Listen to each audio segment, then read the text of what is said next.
ഒന്നും പറയാനില്ല, സീന്. ഏട്ടാ ഒമ്പൻ സീനാണല്ലോ ഗൈസ്. അമ്മറ ഇന്ന് എന്തെങ്കിലും എടുക്കാനുണ്ടോയെന്ന് ഞാൻ നോക്കട്ടെ കേട്ടോ ആദ്യം. ഓക്കെ, ഒന്നുമില്ല കേട്ടോ, അമ്മറയിലൊന്നും ഇല്ല. ഓക്കെ, നമുക്ക് ഈ ലാഡർ വഴി ഇനി മുകളിലോട്ട് കയറാം കേട്ടോ. Climb the ladder. ഓക്കെ, നമ്മളോട് പിക്കപ്പ് ദ റൈഫിൾ. നമ്മളോട് റൈഫിൾ പിക്ക് ചെയ്യാനായിട്ട് പറഞ്ഞത്. ഫ്രണ്ടിൽ ഒരു ബോക്സ് ഉണ്ട്, ഇതിൽ റൈഫിൾ ഉണ്ട് കേട്ടോ. ഓക്കെ, റൈഫിൾ നമ്മൾ എടുത്തിട്ടുണ്ട്. Unpack the sniper rifle. Unpack ചെയ്യണം. എന്താണ് ചെയ്യണ്ടേ? തുറക്കണോ ഗൈസ്? ഓക്കെ എടാ ഓക്കെ ഓക്കെ, നമുക്ക് rifle suit unpack. Okay okay. ഓ എടാ, നമുക്ക് ഇൻവെൻറ്ററി എടുത്ത് ഓപ്പൺ ചെയ്യണം, അങ്ങനെയൊരു സംഭവം ഗൈസ്. അപ്പോൾ ഇതൊരു സ്നൈപ്പ് ചെയ്യുന്ന പോലത്തെ ഒരു സ്പോട്ടാട്ടോ. അപ്പോൾ പുറത്തായിട്ട് 3 ഗാർഡുണ്ട്. 3 ഗാർഡിനെ നമ്മളോട് സ്നൈപ്പ് ചെയ്യാനായിട്ട് പറഞ്ഞേക്കണേ. ഓ ഇതെവിടെ ഇത്? പിറ്റിയിലേക്കൊക്കെ തിരിഞ്ഞിരിക്കണേ.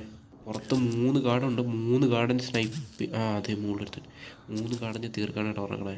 എടാ കറക്റ്റ് വെക്കടാ. Okay okay okay. എടാ ഒരുത്തനെ തീർത്തിട്ടാ.